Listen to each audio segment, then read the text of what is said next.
Choi ka news ke ba pentip hange ba amdon interview show bat pa nadu shitrik u Oktober sana kan sedang ka ba amdon personal interview show will be done without recourse to the process of interview. This will take effect from the 1st of October 2025, meaning it will have a prospective effect, meaning that all such interviews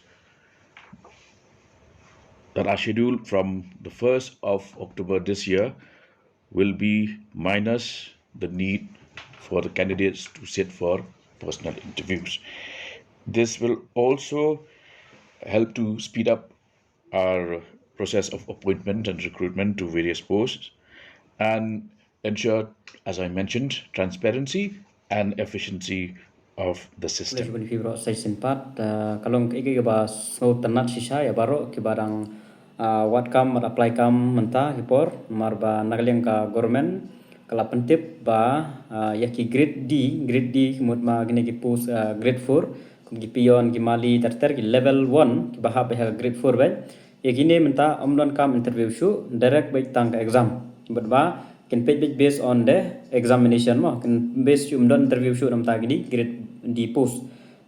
ke mali pion helper terter itu bahap ha grade 4 itu baru amdon kam interview shu tang ka exam te lepas exam kan based on the exam te ke submit be ya ka direct merit list te makla ada penmi ka khubor menta kasngihi lami ka khubor ada batai kita ba amdon interview shu nadu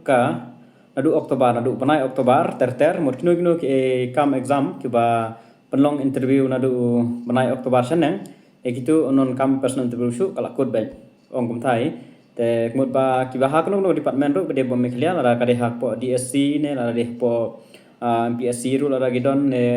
apo jongka general administrative department na ne jong ni mekhlia house ma kitu chet bon hai mekhlia house chet mi man kapor itu ro amdon interview shu cleaner pion gitu mali itu baru amdon interview shu te kandon midrak na exam te kalong jingkemen ya bro ke bandang apply kam ne khmat te nangis khmat kya ban pulikot bha kumut bala ka exam ka dai sanpho kya ban la bai sanpho na sanpho bai no option ba pin expect ba pin yo kata bisa qualify dan cut off kala kumut ba competition kala high ba te habya le bha bai baro temta haki DSC ka nang long tama haki DSC menta kalong bai ba kandon bai ka examination bat ka language test kita astali te phap le bha be ka examination nada bhi qualify te phab le bha sa ka language test kita astali te habe de ba kini ka general administrative department mut ba po ki mekhla house kini te kanang don bitang ka way be exam te nga try ken sa pen mi hi next ken le kumno kin shina kumno kita geru ada ka exam ru la kiban la ban pen he na ka marks ru ne kumno mar don interview shu based on the written examination te ken sa kanon kono ka jing change ken sa pentip ya ta tang kini ki jing pentip kermen ba phila shai na gine ki jing batai ki jonga te ta ka nahi khulish bun